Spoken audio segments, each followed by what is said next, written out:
Hey everyone, settle in, get comfortable. Find whatever arrangement of pillows best supports your eternal war against your own spine, and let your eyes get just a little heavier. Tonight, we're drifting back gently, very gently to ancient Rome, land of marble arches, questionable hygiene, and politicians who would fit right in on modern social media. And our topic tonight is, well, one of those subjects that Roman writers loved, ordinary Romans tolerated, and modern historians try to explain while maintaining at least a thin veneer of dignity. Yes, we're talking about prostitution in ancient Rome, or, more specifically, what Roman prostitutes actually did all day. Now, you might imagine the answer is just their job, and yes, you would technically be correct. But Rome was never a civilization that settled for simplicity. If there was a way to make a human activity more bureaucratic, more regulated, or more needlessly complicated, Rome would find it, and then it would write 3 scrolls about it, complain loudly, and blame the Greeks. So tonight, we'll drift through the daily life of sex workers in ancient Rome. The good, the bad, and the surprisingly mundane. We'll float through the brothels, the streets, the baths, the taverns. And because Rome is Rome through the piles of paperwork the state demanded even for this line of work. Of course, all of this will be delivered with the light, soothing energy appropriate for bedtime. Because nothing says relaxation quite like imagining a Roman census official asking a woman to declare her job out loud while chiseling it onto a tablet. But before we get into the details, before we walk those uneven cobblestones, take a slow breath, let your shoulders drop, and prepare to wander into a corner of ancient life that was everywhere, seen by everyone, and written about by absolutely every snarky Roman poet who ever picked up a stylus. Let's drift into it. Setting the scene. Rome at street level. People usually imagine ancient Rome from the top down. Marble columns, golden eagles, senators in spotless togas, pretending they weren't plotting to stab somebody's uncle. But most Romans lived firmly at street level, and that street level didn't smell great. Imagine a mixture of old wine, street food, questionable fish sauce, animal droppings, and the general aroma of 900,000 people who hadn't invented deodorant yet. Now tuck into those narrow alleyways, the weaky, the twisting little streets where most Romans lived, worked, and complained loudly about grain prices. This is where you'd actually find most Roman prostitutes, not in some dramatic, candlelit boudoir, but in tiny shopfronts, rented rooms, or spaces barely large enough to fit a person and whatever passed for a mattress in that century. The Latin word for prostitute was meretrix, which sounds elegant until you realize it comes from the verb meria, meaning to earn. So essentially, a meretrix was just a woman who earns money, which is both practical and a little depressing, and also entirely consistent with Roman humor. Roman society was perfectly happy to acknowledge the existence of prostitution, as long as everyone involved remembered to feel appropriately ashamed. This was Rome's favorite moral stance. We approve of the thing, but only if you feel guilty while doing it. Naturally, they made it worse by regulating it. The paperwork, because Rome couldn't help it. One of the funniest, and also least surprising, features of Roman prostitution is that it involved registration.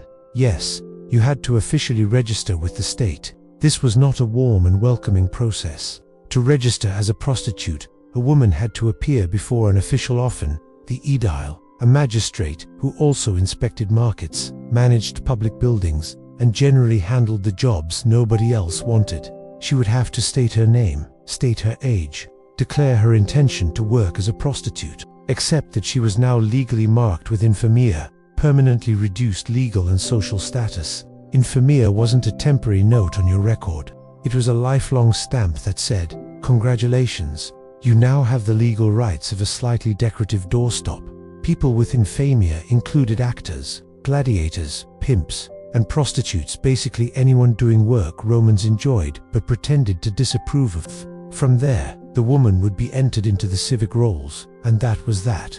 She could legally operate. Rome was many things, but subtle was never one of them. So, what did they actually do all day? This is where everyday life begins to unfold, and it's far more varied than most people think. A Roman prostitute's day depended heavily on where she worked, who owned the establishment, and what part of the city she lived in. There were, broadly speaking, several categories. Brothel workers, the majority street prostitutes, bathhouse workers, tavern workers, high-end courtesans, very rare, very romanticized, mostly used by Roman poets, trying to impress each other, will drift through each of these, gently and calmly, because while Roman life was often chaotic, we are not.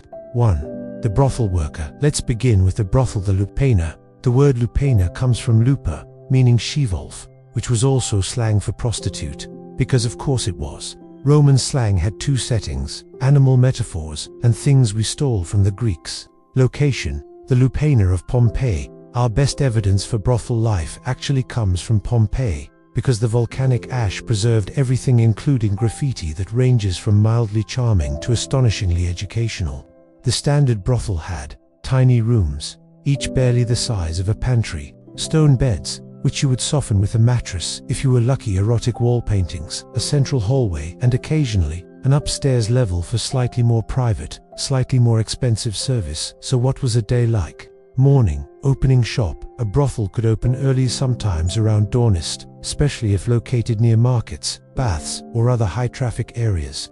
Rome was not a society with strict workday hours, and desire, commerce, and boredom didn't keep tidy schedules.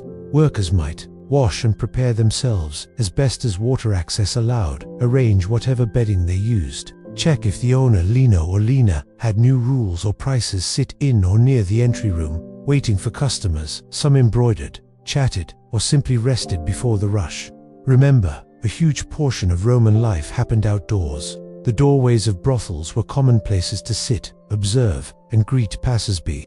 Midday, business picks up. Romans loved to run errands in the middle of the day. They also loved to take breaks from those errands. This is when business picked up.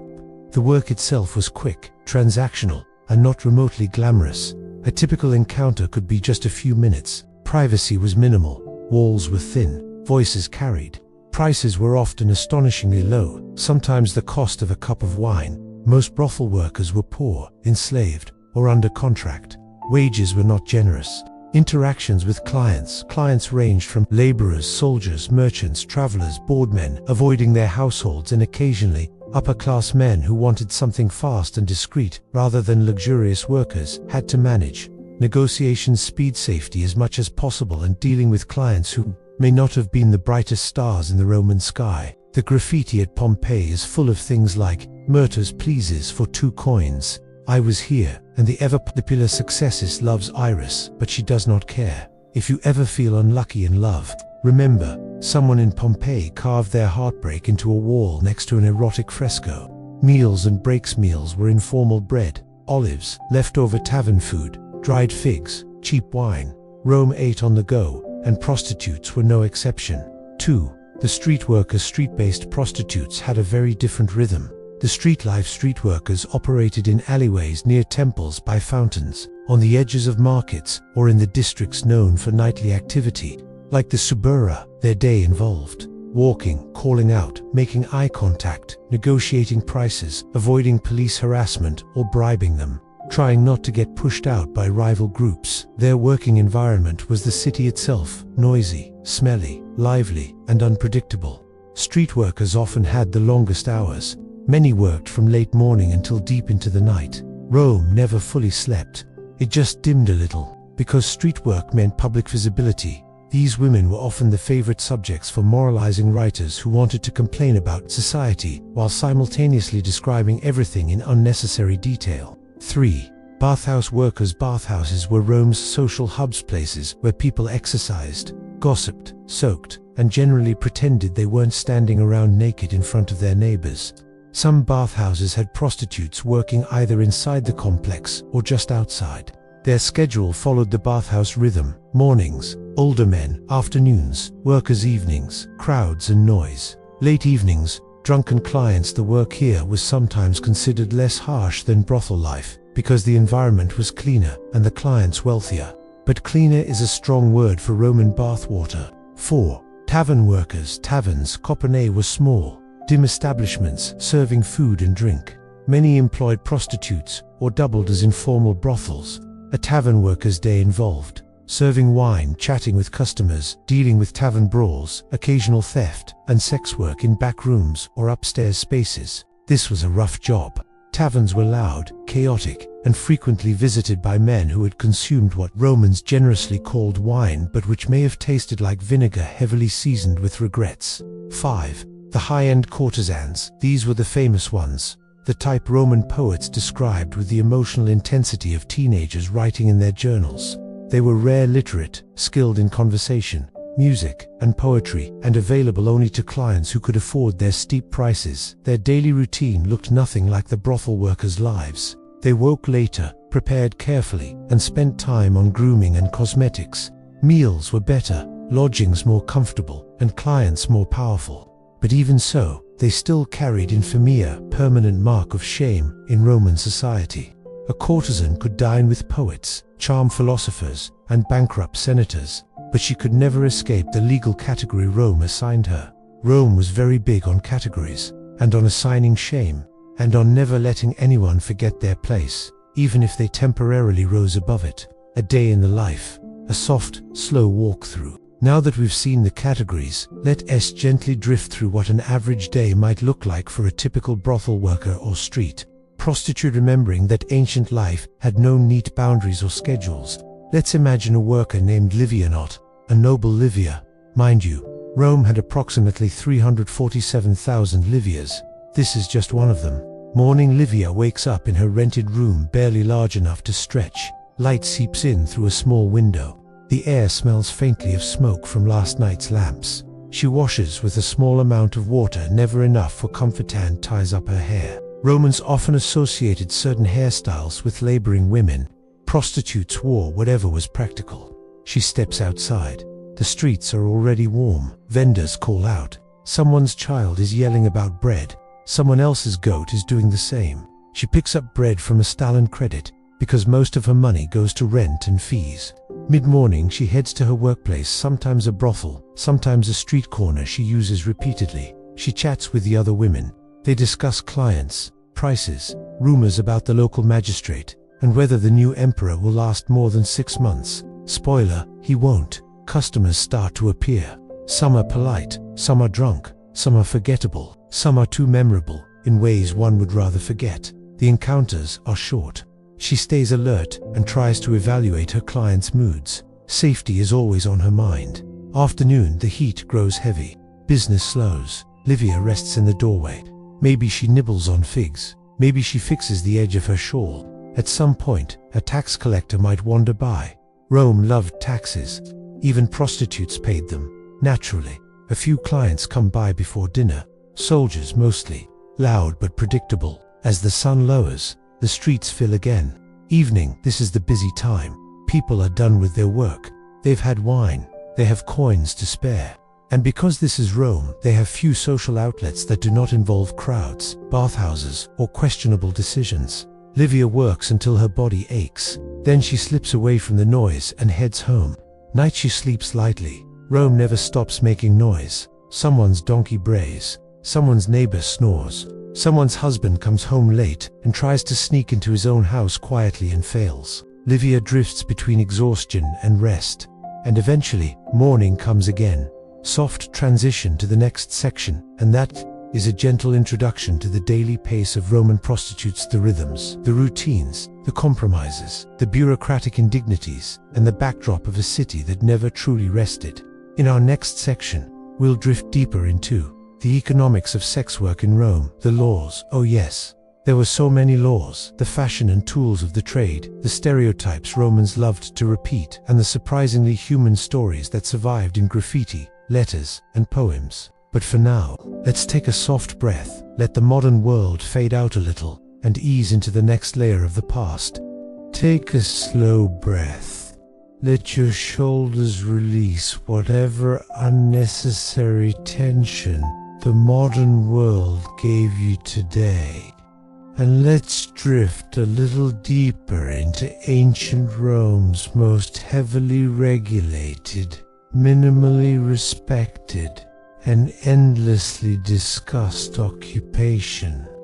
In part 1, we wandered through the streets and brothels, met the aedile with his clipboard, and gently observed what an average day might look like for a meretrix in the eternal city. Now we're easing into the parts of Roman life that Romans loved even more than gossip: money, laws, fashion choices, and complaining about other people's morals. Let's start with something Romans truly excelled at: the economics of Roman prostitution, because even ancient history comes with receipts. You might imagine this system was chaotic and informal, and in a way, it was. But Rome could turn any activity into a structured economic machine.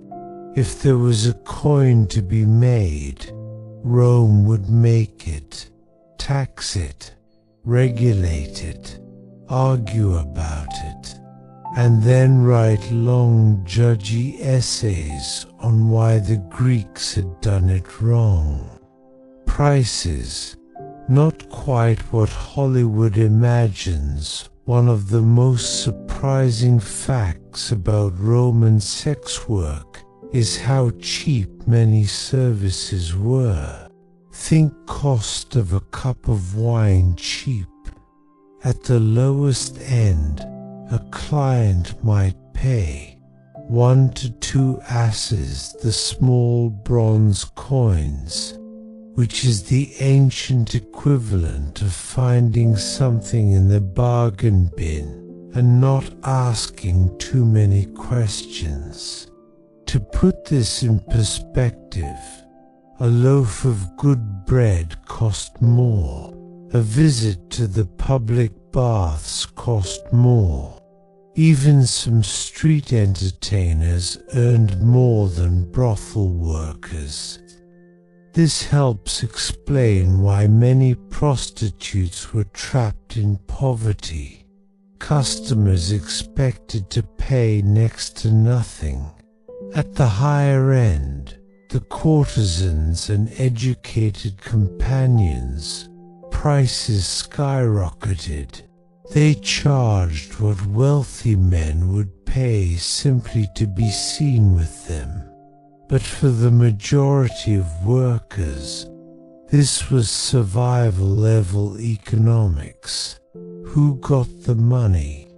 Romans loved hierarchy so much that even money was forced to behave according to social rank. A prostitute's earnings might be split in two, her personal cut small. The brothel owners profit not small rent for the room taxes, bribes, which were technically not legal but always expected food, clothing, oil, and basic supplies for enslaved workers. The situation was even harsher. Their wages went entirely to the owner, who might allow them to keep a minuscule portion as an incentive, the ancient Roman version of an employer saying, "You should smile more." Taxes, because Rome never met a revenue stream it didn't like. There was an official sex work tax, and it was enforced with the sort of enthusiasm normally reserved for military parades. The exact amount varied by region, but the general principle was, if you earned money from sex work, the state wanted its share.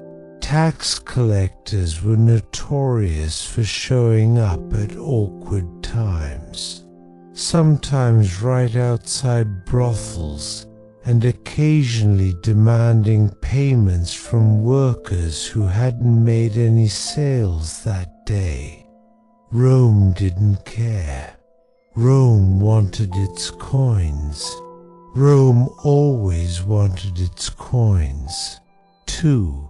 Roman laws, equal parts strict and absurd laws surrounding prostitution were incredibly detailed, because that made senators feel like they were contributing to public morality without actually changing anything. Let's drift through some of these rules. 1. Registration and infamia. We touched on this before, but let's sink in a little deeper. To legally work as a prostitute, a woman had to register, declare her profession aloud, and accept infamia, a lifetime downgrade of legal status. This meant she couldn't testify in court unless the court needed entertainment, bring certain lawsuits, legally marry into respectable families, hold any public office. Not that Rome was lining up to give her. 1 Rome essentially said, you can do this work, but don't get any ideas. 2. Clothing restrictions. Rome had rules for everything, including fashion. Prostitutes were expected, not forced, but socially pressured, to wear certain clothing that marked them out. What they wore, bright, attention-grabbing colors, especially yellow togas. Ironically enough, a garment usually for men, cheaper sandals or bare feet. Simple hairstyles, rather than elaborate upper-class curls, wearing a toga as a woman was. Socially, like wearing a neon sign that said, "Not a respectable matron." Please do not ask me about domestic virtues. Respectable women wore the stola, a long gown associated with honor and modesty. Prostitutes were barred by custom and sometimes by law from wearing it. The Romans essentially color-coded morality, because of course they did. 3. Where they were allowed to work, Rome had zoning laws for vice. Prostitutes were permitted in brothels, taverns, bathhouse areas, certain streets, riverfront districts, the Subura, Rome's resident chaos zone. But they were not supposed to approach temples. Did this rule stop anyone? No, not even slightly. If a location had passing traffic, someone eventually tried to solicit their. Rome was a city of rules, and an equal number of people ignoring those rules in creative ways. 4. Protection under the law. Here's the twist. Prostitutes had some protections, not many, but some. For example, striking a prostitute without cause could still be illegal. Abusing, abducting, or enslaving a registered worker without proper documentation could land you in legal trouble. And certain emperors passed measures briefly, inconsistently, and usually ignored them at protecting exploited workers. These protections lasted until the next emperor arrived, declared moral reform, and rewrote everything again. Consistency was not Rome's strong suit. 3. Fashion, tools, and daily supplies. Let's soften the lights, slow our breath a little, and drift into the quieter details. The clothing, cosmetics, and tools of the trade. History can be gentle too. Roman prostitutes used whatever they could to appear desirable according to Roman tastes, which were interesting. Cosmetics. The Roman beauty industry was thriving, even if half the products involved lead, soot, or questionable animal fats.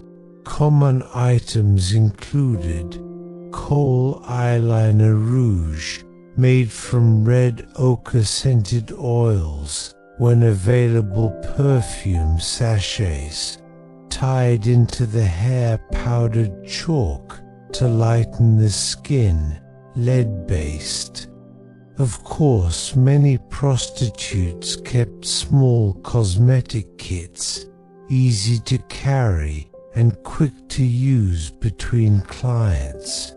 Clothing and accessories. As we drift deeper into the wardrobe, shorter tunics for mobility, bright yellow or saffron-dyed clothing. Saffron was expensive, so often it was cheap imitation dye loose shawls for quick adjustments. Simple jewelry, often gifted by clients who were trying to impress while spending as little as possible. High-end courtesans took this to another level. Fine fabrics, imported perfumes, and hair sculpted into elaborate nests of curls. But for most, clothing was practical and worn down.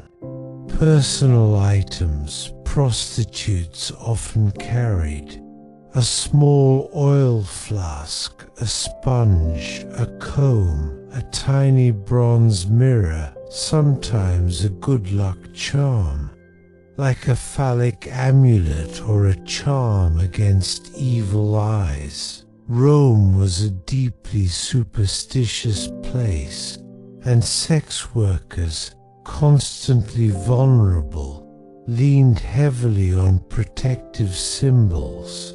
4. Roman stereotypes and reality. Roman writers were extremely chatty. If you gave a Roman poet a cup of wine and a quill, he would write 200 lines complaining about everyone except himself. So what did Romans say about prostitutes? Let's drift gently through the gap between stereotype and reality. Stereotype. They were always seductive. Reality. They were usually exhausted. Roman poets loved describing seductive, mysterious women lounging on plush couches. Actual workers were rushing between customers, dealing with noise, fumes, and uncomfortable bedding, and trying to earn enough to eat the next day. Stereotype. They were glamorous temptresses. Reality. Most lived in poverty. Glamour was reserved for the wealthy courtesans, the 1% of the 1%. Most workers lived in cramped rooms, borrowed clothes, and operated in environments that weren't exactly candlelit fantasies. Stereotype. They were immoral. Reality. They were laborers. Prostitution was seen as immoral, yet completely normal.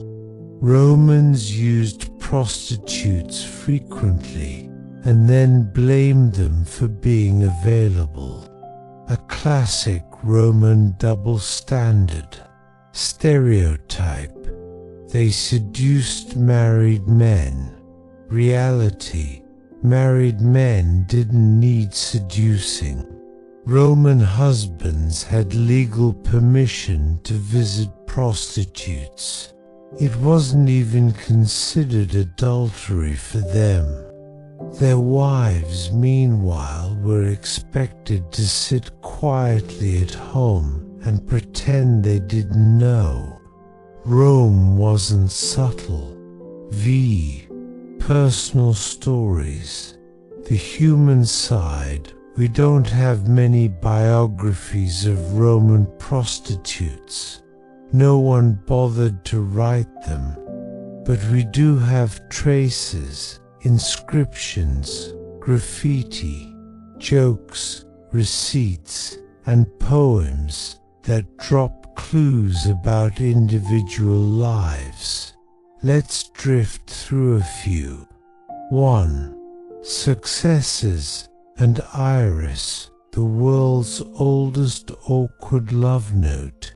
On a wall in Pompeii, someone named Successes carved a message declaring his love for a woman named Iris, who either worked in the brothel or lived nearby. His message, paraphrased in soothing modern tones: "I love Iris, she does not love me, but someday she might." Next to it, another man carved, "Successes, give it up."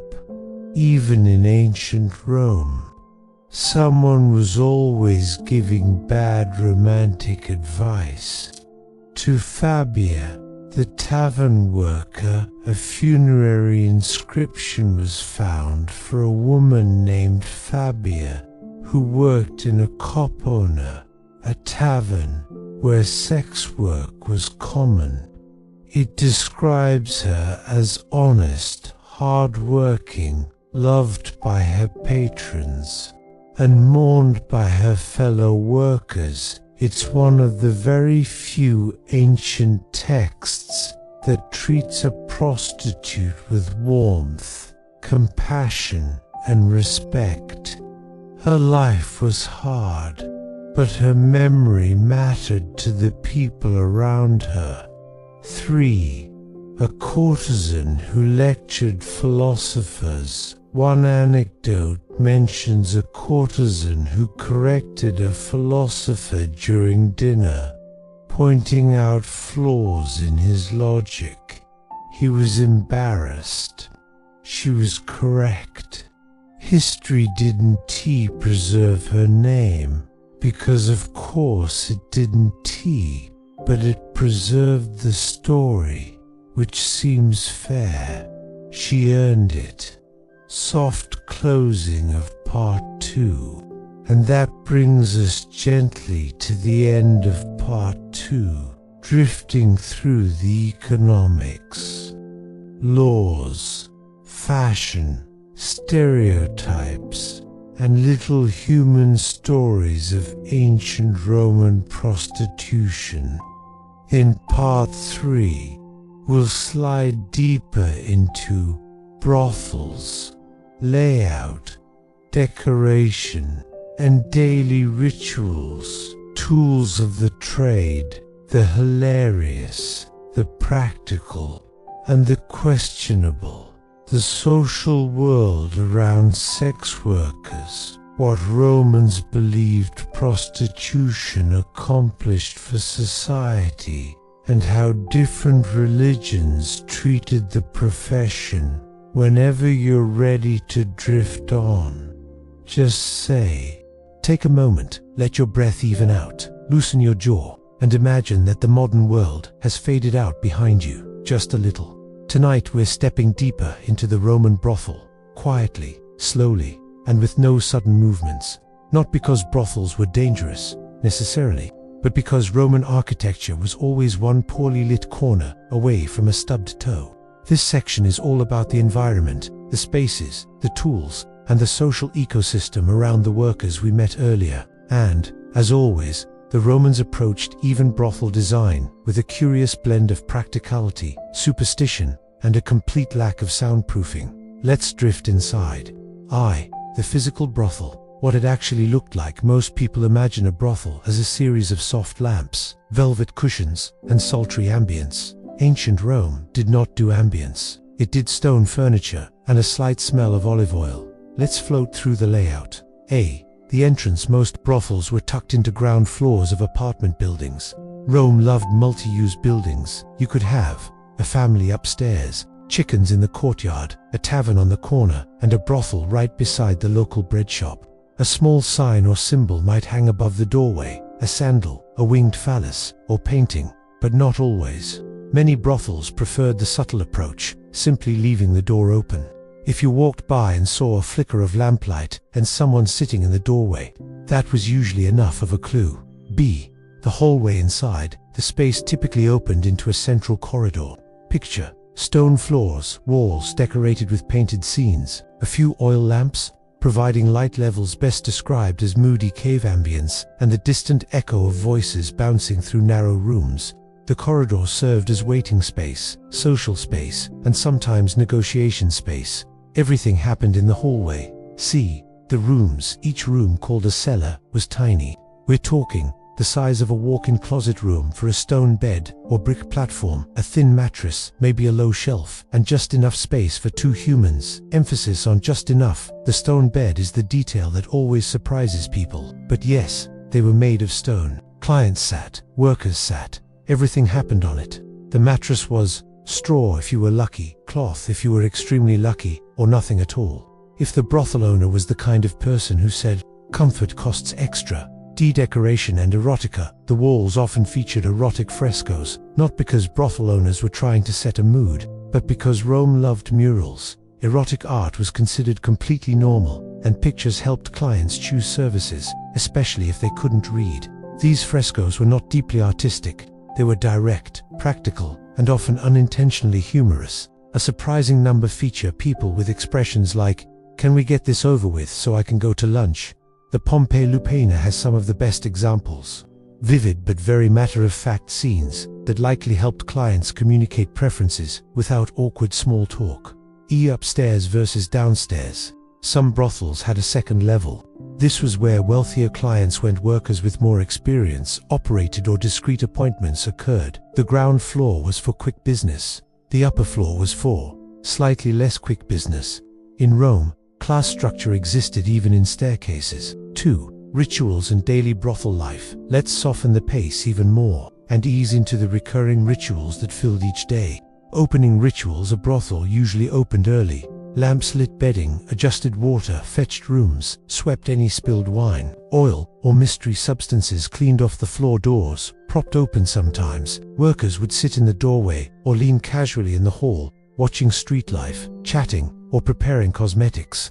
Clients arrive. Clients drifted in unpredictably. Some came in groups, laughing too loudly. Some slipped in alone. Some pretended they were just passing through. Some tried to look important while tripping on the step. And some were regulars with favorite workers.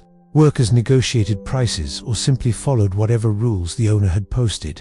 Many Roman brothels had set menus, straightforward, non-negotiable lists, not romantic, but efficient. Breaks and meals. Meals were eaten whenever possible. A worker might nibble on bread, olives, dried sausage, pears, bad wine, and occasionally hot food from the tavern next door. Rome had no cultural expectation that prostitutes should eat privately. Customers might even watch.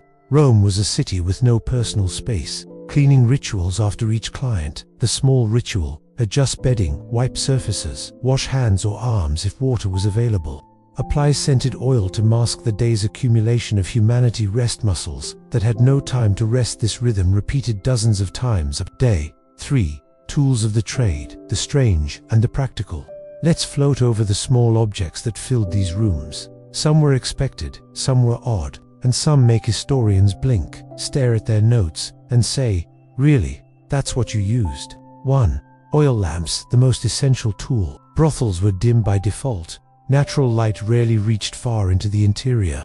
Workers used small terracotta lamps, sometimes decorated with erotic scenes, fueled by olive oil emitting a smell and a soft glow, perfect for please don't make eye contact if I am not fully awake yet. 2.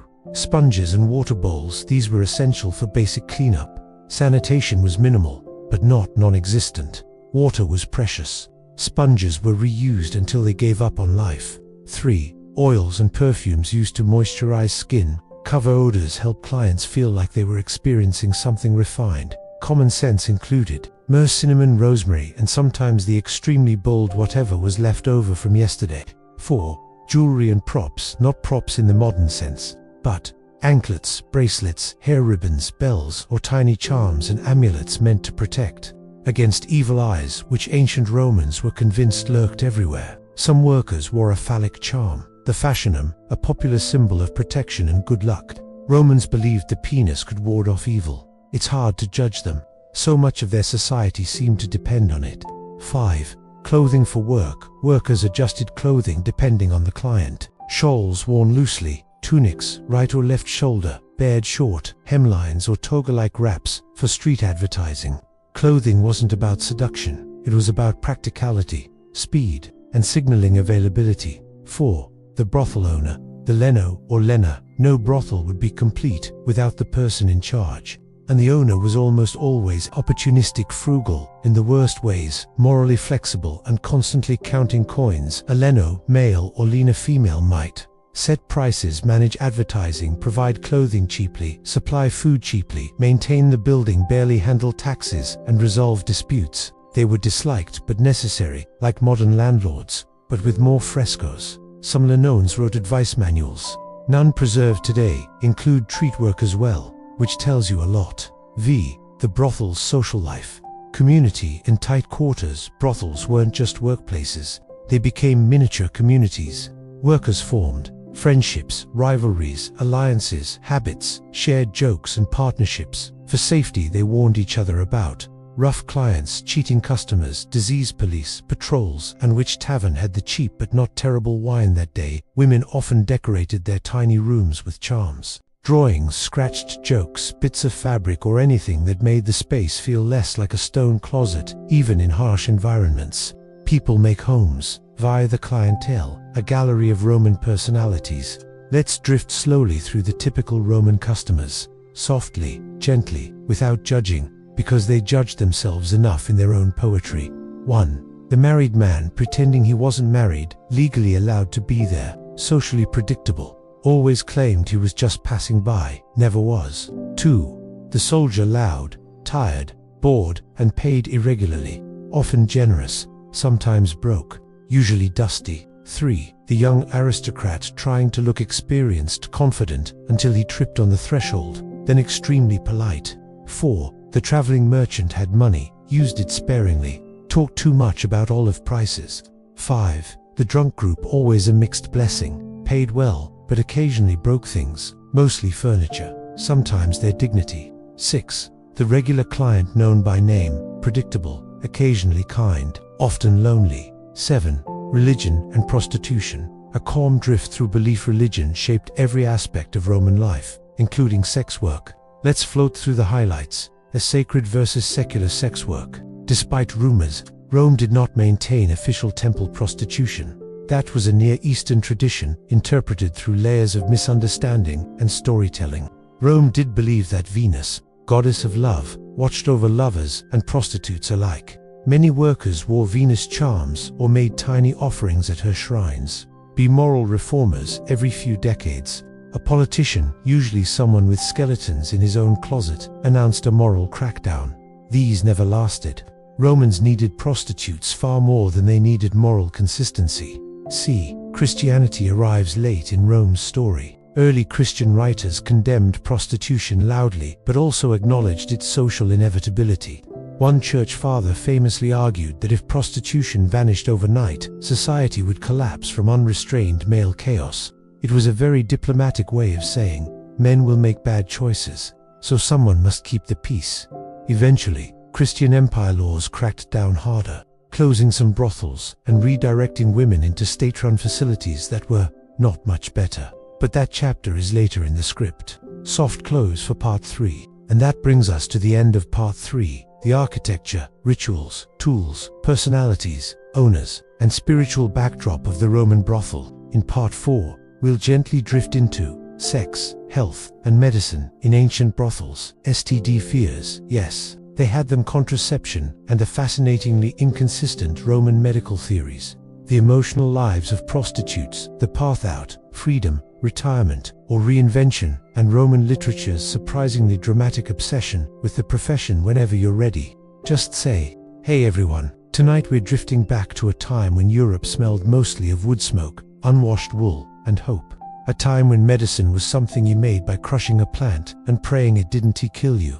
A time when Vikings wandered the seas looking for land, glory, and occasionally new and exciting ways to injure themselves. So, settle in, dim the lights, find whatever blanket makes you feel just the right amount of medieval, and let's drift into the quietly chaotic world of Viking herbal medicine. Because yes, the people famous for raiding monasteries also had surprisingly strong opinions about chamomile. A soft landing among the Norse Viking life wasn't all roaring fires and heroic sagas.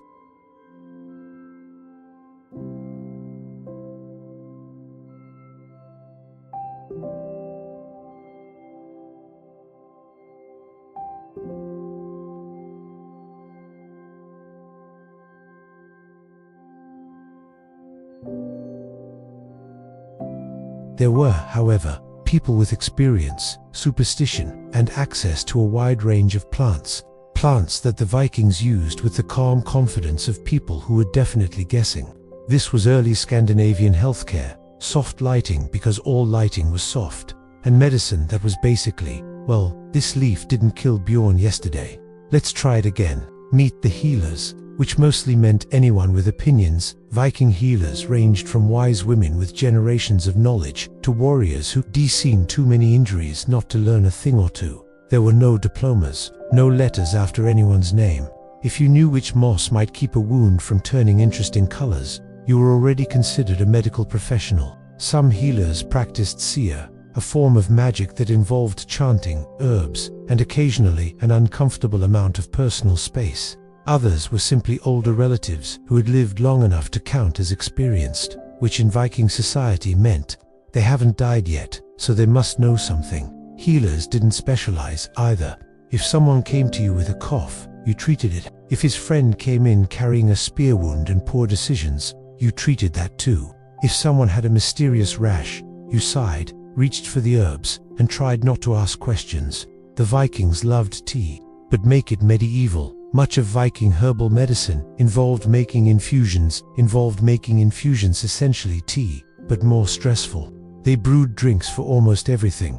Trouble sleeping, pain in the joints, pain from being hit with an axe, pain from falling off a boat, and general pain from living in the 9th century. One popular herb was angelica, a plant so beloved that the Vikings treated it almost like currency.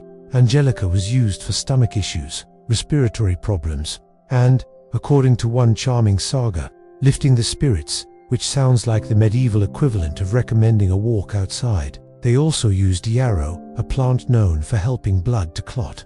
Yarrow was so respected that warriors supposedly carried it into battle. Nothing says I have confidence in my survival quite like packing your medical supplies before the fight begins. And then, of course, there was chamomile, which they used for calming nerves and treating sadness. Yes, the same warriors who raided the coast of England also drank chamomile tea for their emotions. A detail that, in my opinion, only makes them more relatable. Preparing potions, the quietly chaotic way. Herbal concoctions were often made by boiling plants in water until they smelled right, which was impressively vague.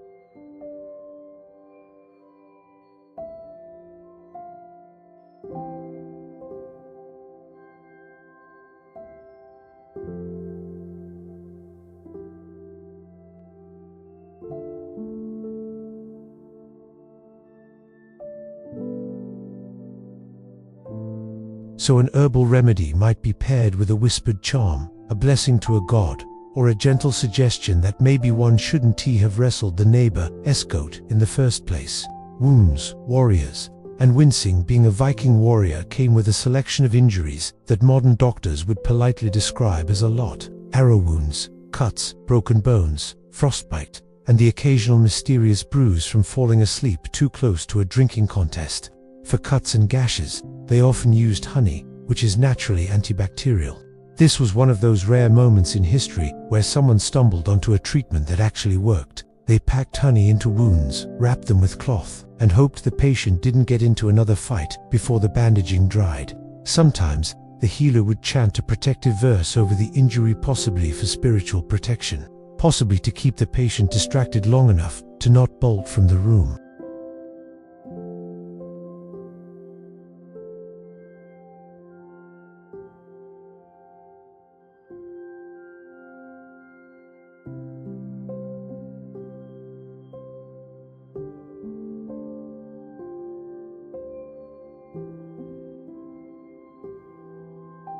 Let's drift a little deeper now, into the softer corners of Viking daily life, into the cabinets, boxes of small dried plants, bundled roots, and mysterious bottles everyone pretended to recognize. Because Viking herbal medicine wasn't just for warriors, it was used by everyone: children with fevers, elders with aching joints, travelers with stomach trouble, and anyone wise enough to know that Viking food could occasionally launch a personal challenge.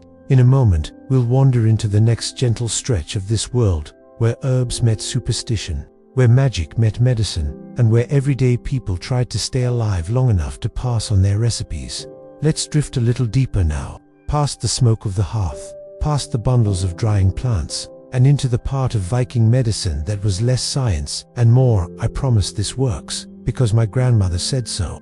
Because the Vikings, like most early medieval societies, believed that illness could come from a variety of sources: actual illness, invisible spirits, angry ancestors, unfriendly neighbors eating something suspicious at the wrong time of year, and the general misfortune of existing in a world without antibiotics. So their medical system blended herbs, charms, cautious optimism, and a surprising number of whispered apologies to unseen forces: breathing problems, or the Viking cold that never ended. The Norse lived in a climate where the weather spent most of its time trying to humble them. Cold air meant coughs, smoke-filled houses meant wheezing, and winters meant everyone had a nose that alternated between frozen and inconveniently active. For chest issues, they used thyme, steeped slowly until it released its scent, coltsfoot, dried and crumbled into warm water, elderflower, which they swore opened the lungs, though it also simply tasted better than most options. Someone with a stubborn cough might lie near a warm fire, wrapped in animal furs, sipping something that smelled like a forest, trying its best. And the healer would sit nearby, offering quiet reassurance, because sometimes that was half the medicine. The strange things they did for fevers. A fever was seen as both a physical heat and a spiritual one, so the treatment involved cooling herbs and calming the invisible world at the same time. Meadowsweet was a favorite. It eased pain, reduced fever, and tasted mildly less offensive than some of its medicinal colleagues. Sometimes healers crushed its leaves into a paste and laid it across the forehead of the patient, and whether or not it helped physically, it certainly provided a refreshing change from smelling like smoke and wet wool. They also used willow bark, which contains the chemical ancestor of aspirin. The Vikings didn't know what a salicylate was, but they did know that chewing willow bark made you feel slightly less like you were dying. Alongside the herbs came murmured, chanced soft phrases meant to drive out whatever spiritual heat had settled in the body. Not dramatic exorcisms, just calm, practiced lines whispered in a low voice, like someone reminding a fever that it really had better places to be. Salt, soot, and subtle guessing. Not everything in Viking herbal medicine was strictly plant-based. Some treatments involved whatever was near at hand: bits of charcoal, sea salt, animal fats, soot scraped from the hearth. Many of these were mixed into salves that had the consistency of determination. They were rubbed into sore muscles, swollen joints, or unfortunate bruises. The charcoal salves were meant to draw out badness, which is delightfully vague, but they might have helped with infection, since charcoal does absorb moisture and certain toxins. Modern medicine might raise an eyebrow, but Viking patients often felt better afterward, either from the treatment or from the sheer relief of being given attention and sympathy in a world where most problems were solved with a shrug and a stronger drink. Dream herbs and sleep in the Viking Age. Vikings didn't sleep terribly well. Between long nights, unpredictable weather, loud neighbors, and beds made of straw that either poked or sagged, rest was a luxury. So they used herbs for sleep. Henbane in tiny, cautious quantities, hops, brewed into calming drinks, valerian root, which even today smells like a tired cat but works surprisingly well. Valerian was their bedtime favorite. A small amount in warm water, taken slowly, with a fur blanket pulled close. Healers also carved small runes onto bits of wood symbols for calm dreams, safe rest, and protection from wandering spirits. Not because it was guaranteed to work, but because there's comfort in ritual, even if the magic is mainly psychological. Charms, the part of medicine nobody likes to admit, was medicine. Every culture has its quiet traditions, little gestures that make one feel protected. For the Vikings, this meant knotting thread round the wrist, hanging herbs above doorways, whispering certain phrases before sleep, carving protective runes on a small stone, and hiding it under the bed. These charms weren't dramatic spells with lightning and chanting, just simple acts that blended belief with habit. A healer might tuck a sprig of rosemary into a patient's clothing for strength, or place juniper on the hearth to cleanse the air, or draw a protective symbol in the ashes, then sweep it away because magic, like cleaning, was sometimes temporary by design. Soft drift toward the next section, so that's where we'll pause this part of the journey. Wrapped in the quiet world of Viking healers, their plants, their charms, and their very patient ability to pretend they knew exactly what they were doing. In the next part, we can wander into Viking beauty rituals, their surprising hygiene habits, romantic relationships, and marriage customs, or shift entirely to a new historical section, like royal marriages, royal drama, or medieval childhoods. Just tell me,